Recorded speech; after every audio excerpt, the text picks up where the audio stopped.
కల్పన రాకతో బయటపడ్డ మనోజ్ మరియు రోహిణి బండారం. రోహిణి చెంప పగలగొట్టిన ప్రభావతి. అసలు ఇదంతా ఎలా జరగబోతుందో తెలుసుకోవాలనుకుంటే తప్పకుండా మా ఛానల్ని ఇప్పుడే సబ్స్క్రైబ్ చేసుకోండి. మా వీడియోని ఒక లైక్ చేయండి. ఇక బాలుకైతే పోలీసుల దగ్గర నుంచి ఫోన్ వస్తుంది. హలో, బాలుగారేనా అండి అని పోలీసులు అనడంతో అవునండి, చెప్పండి ఎవరండి అని చెప్పేసి బాలు అడుగుతుంటే, మేము పోలీస్ స్టేషన్ నుంచి ఫోన్ చేస్తున్నాము.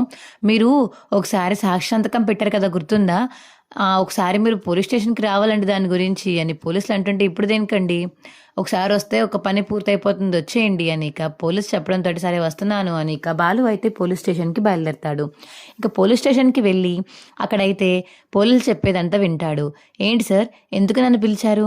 ఏం లేదమ్మా, నువ్వు ఒకసారి సాక్షాంతకం పెట్టావు కదా, ఆవిడి డబ్బులు మొత్తం ఇచ్చేసింది, అందుకని సాక్షాంతకం రద్దు చేద్దామని నేను పోలీస్ స్టేషన్కి పిలిచాను అని పోలీసులు అంటుంటే, అవునా, అయినా నేను సాక్షాంతకం పెట్టింది ల్యాండ్ గురించి కదండి, డబ్బుల గురించి, డబ్బులు ఇవ్వడం గురించి చెప్తున్నారేంటి మీరు అని బాలు అంటుంటే, అదేంటి, నీకు ఆ అమ్మాయి అలా చెప్పి ఒప్పించిందా? ఏమో, మాకైతే తెలీదు. ఇక్కడ తన ఫ్రాడ్ చేసింది. తన బాయ్ ఫ్రెండ్ దగ్గర 40 లక్షలు తీసుకుని కెనడా పారిపోయింది. ఇప్పుడు తను దొరకడం వల్ల వాళ్ళ అకౌంట్కి తిని మొత్తం అమౌంట్ అంతా వేసేసింది.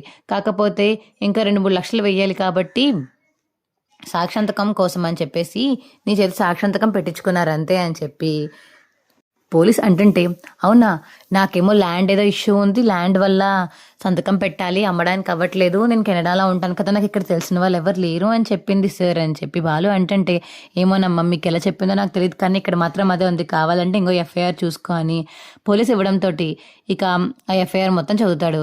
ఇక కింద సంతకం మాత్రం మనోజ్ సంతకం ఉండేసరికి, ఇదేంటి మనోజ్ అని రాసింది, మనోజ్ గడే ఏంటి కొంపతీసి ఆ 40 లక్షలు కెనడా లేచిపోయింది అని అన్నీ అంటున్నారంటే, మనోజ్కి కథలాగే ఉంది ఏంటిది అని చెప్పేసి ఇక మనసులో అనుకుంటాడు బాలు. సరేనండి, ఎక్కడ పెట్టాలి సంతకం చెప్పండి, సంతకం పెడతాను అని సంతకం పెడతాడు బాలు. ఇక బాలుకైతే కోపం వస్తూ ఉంటుంది.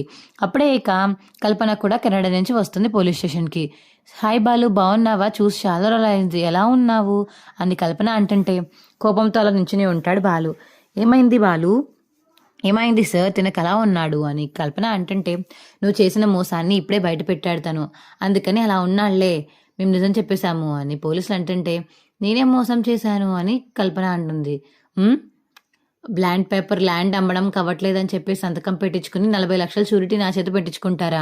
అది అబద్ధం చెప్పినట్టు కాదా? ఒకవేళ మీరు అక్కడ కట్టకపోయి ఉంటే నేను చచ్చినట్టు 40 లక్షలు కట్టాల్సి వచ్చేది. నేనేమో మీ మీద నమ్మకంతో సంతకం పెట్టేశాను, మీరు కానీ వదిలేసి పారిపోయి ఉంటే నా పరిస్థితి ఏంటి అని ఇక బాలు అంటుంటే, నేను అలా చేయలేదు కదా, ఇచ్చేసాను కదా అని కల్పన అంటుంటే, ఏమో ఎవరికి తెలుసు, మీరు రావచ్చు రాకపోవచ్చు, మీరు కొంచెం మంచి వాళ్ళు కాబట్టి వచ్చారేమో, అదే వేరే వాళ్ళు అయితే ఎప్పుడో వెళ్ళిపోతారు కదా అని చెప్పేసి ఇక బాలు అంటుంటే, అవును, కానీ నేను అలాంటి దాన్ని కాదులే అని చెప్పేసి కల్పన అంటుంది. అలాంటి వాళ్ళు కాలినప్పుడు మరి మీ బాయ్ ఫ్రెండ్ దగ్గర 40 లక్షలు కొట్టేసి ఎందుకని కెనడా పారిపోయారు అని బాలు అడుగుతుంటే, సర్లే, అది చాలా పెద్ద స్టోరీ అని కల్పన అంటుంది. నిజం చెప్పండి, అసలు మీ బాయ్ ఫ్రెండ్ పేరేంటి అని బాలు అడుగుతుంటే, తన పేరు మనోజ్. ఇప్పుడు ఏమైంది అని కల్పన అడుగుతుంటే, మనోజా అంటే ఈ మనోజ్ అయినా అని ఫోన్లో ఇక మనోజ్ ఫోటో చూపిస్తాడు బాలు. అవును, ఇతని నీకెలా తెలుసు అంటే, ఈయన తన దగ్గర డబ్బులు కొట్టేసి మీరు వేరే ఊరు పారిపోయింది నిజమేనమాట అని బాలు అంటుంటే, అవును నిజమే అని కల్పన అంటుంది. అంటే మీకు ఎంత ధైర్యం అసలు, మా అన్నయ్య దగ్గర డబ్బులు కొట్టేసి మళ్ళీ తిరిగి ఇక్కడికి వచ్చి నా కారు ఎక్కుతారా, అడ్డంగా దొరికిపోయారు, పదండి అసలు మొత్తం డబ్బులన్నీ కక్కిస్తాను మీ చేత అని బాలు అంటుంటే, నేనా, డబ్బులు కక్కిస్తావా, నేను ఎప్పుడో ఇచ్చి నెల పైగా అవుతుంది మీ అన్నయ్య వాళ్ళకి ఇచ్చి, మీ అన్నయ్య వాళ్ళకి చెప్పలేదా, ఎప్పుడో ఇచ్చేసాను, అందుకే కదా ఇవి నా వెనకాల పడకుండా ఉంటారని నేను ఫ్రీగా తిరుగుతున్నాను అని కల్పన అంటుంటే, నమ్మకుండా అలా చూస్తూ ఉంటాడు. ఇక బాలు అయితే, సార్ తను నన్ను నమ్మడం లేదు, మీరన్నా చెప్పండి కొంచెం అని కల్పన చెప్పేసరికి, అవును, తను ఆల్రెడీ మొన్న అప్పుడు గొడవైనప్పుడే మొత్తం డబ్బులు ఇచ్చేసింది, ఇంకొన్ని డబ్బులు ఇవ్వాల్సి వస్తుందని చెప్పేసి ఇవ్వకుండా ఎక్కడికి పారిపోతుందని భయపడి మీ అన్నయ్య మీ వదిన ఇద్దరు కలిసి సంతకం పెట్టించేలా చేసి సాక్షాంతకం పెట్టించమని చెప్పారు, అందుకే నీతో పెట్టించారు, అది నీకు తెలియదు కదా, వాళ్ళు మొత్తం ఆ రోజు డబ్బులు తీసుకుని వెళ్ళిపోయారు అని ఇక పోలీస్ చెప్పడంతో కోపం తగ్గించుకుంటాడు బాలు. మేడం, మీరు నాకు చిన్న ఫేవర్ చేసి పెడతారా అని బాలు అడుగుతుంటే, చెప్పు బాలు, నీకు ఏదైనా చేస్తాను అని కల్పన అంటుంది. ఈ విషయం మా ఇంటికి వచ్చి చెప్పగలరా, నేను చెప్తే మా ఇంట్లో వాళ్ళు నమ్మరు, మీరు చెప్తే ఇంట్లో వాళ్ళందరూ నమ్ముతారు అని బాలు చెప్పడంతో, సరే పద వస్తాను అని ఇక కల్పన అయితే కారు ఎక్కుతుంది బాలుది. కారు ఎక్కి ఇక బాలు వాళ్ళ ఇంటికి అయితే వెళ్ళిపోతారు కల్పన వాళ్ళు. ఇక బాలు ఒకడే లోపలికి వచ్చి అందరినీ పిలిచి కిందకి రమ్మని చెప్తాడు. ఏరా నీకు రోజు ఏదో పంచాయతీ ఏంట్రా బాబు ఛే అని చెప్పేసి ఇక ప్రభావతి అంటుంటే, రేయ్ నువ్వు ఆగరా మనోజ్ అని మనోజ్ ఆపుతాడు. ఇక బాలు, నన్నెందుకు ఆపుతున్నావురా, నేనేం చేశాను అని మనోజ్ అడుగుతుంటే, నువ్వేం చేయలేదా, ఉండు ఆ మేడం కల్పన మేడం అని చెప్పేసి ఇక బాలు పిలవడంతో కల్పన అయితే ఇంట్లోకి వస్తుంది.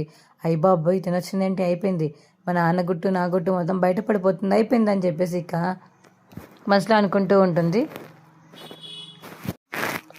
రోహిణి అయితే, ఎవర్రా ఈ అమ్మాయి అని చెప్పేసి ఇక సత్యం మరియు ప్రభావతి అడుగుతుంటే, అదిగో మనోజ్ గాడి మాజీలు ఎవరు, వాడు 40 లక్షలు ఎత్తుకుపోయిన అమ్మాయి ఈ అమ్మాయి అని చెప్పేసి ఇక బాలు చెప్పడంతో, ఏం చేసావే, ఆ డబ్బులు నువ్వేం చేసావే, ఇప్పుడు నువ్వు మా ఆయన కష్టచితం తిరిగి ఇచ్చేదాకా నేను ఇక్కడి నుంచి పంపించేది లేదు, వదిలేదే లేదు అని ప్రభావతి అంటుంది.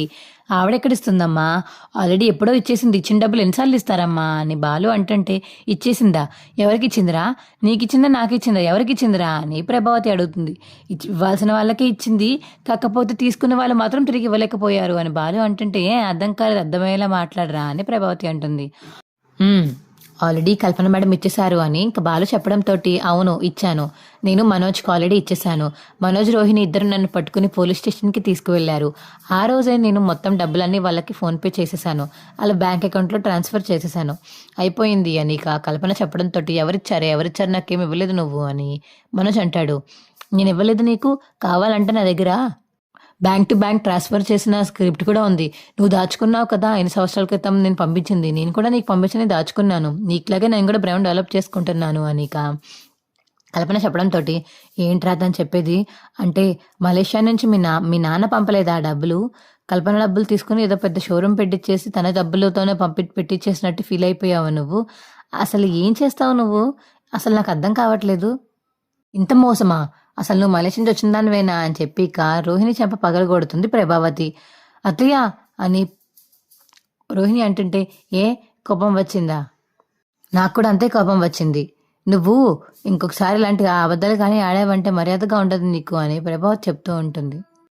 అత్తయ్య నన్ను క్షమించండి అత్తయ్య, మీరు మాటికి మా నాన్న ఎక్కడున్నారని అడిగేసరికి ఏం చేయాలో తెలియక కల్పన ఇచ్చిన డబ్బులే మీకు ఇచ్చి మా నాన్న ఇచ్చారని అబద్ధం చెప్పాను అత్తయ్య, నన్ను క్షమించండి అత్తయ్య అని ఇక రోహిణి అడుగుతుంటే, అసలు నువ్వు ఇంట్లో ఉండడానికే వీల్లేదు, ఇంత పెద్ద అబద్ధం ఆడి నా మనసుతో కలిసి ఉంటావా, అసలు నువ్వు మనిషివేనా, ఇంత అబద్ధాలు ఎవరైనా ఆడతారా అని చెప్పి ఇంక ముఖం మళ్ళీ పగలు కొడుతుంది రోహిణి దవడ ప్రభావతి అయితే. మా వీడియో మీకు ఎలా అనిపించిందో కింద కామెంట్ సెక్షన్లో తెలియచేయండి. మా వీడియో కనుక నచ్చితే మా వీడియోని లైక్ చేసి తప్పకుండా మా ఛానల్ సబ్స్క్రైబ్ చేసుకోండి, పక్కనే ఉన్న గంట సింబల్ మీద క్లిక్ చేయండి, అప్పుడే మేము చేసే వీడియోలు మీకు రోజు వస్తాయి. Bye friends.